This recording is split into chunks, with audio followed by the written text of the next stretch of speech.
bí a Léamh. Ag an zoo. Tá na páistí ag an zoo. Tá daddy agus mamú ann freisin. Cheannig Lucy bananaí agus briscaí do na muncathe.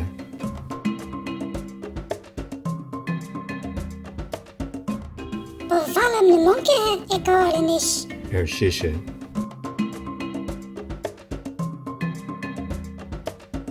Ní má lumsa iad, Sa Seán.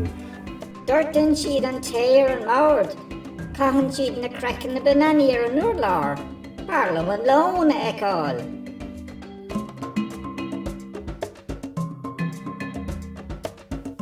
Ní malam rína nanamh an éair, Sa mamí.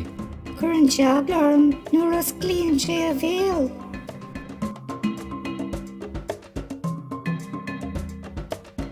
Tóra mí cuairt ar an elephant mar sin, Sa daddy.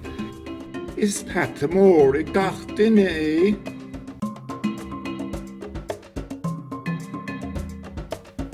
Bhí anspórt ag na páistí leis an elephant.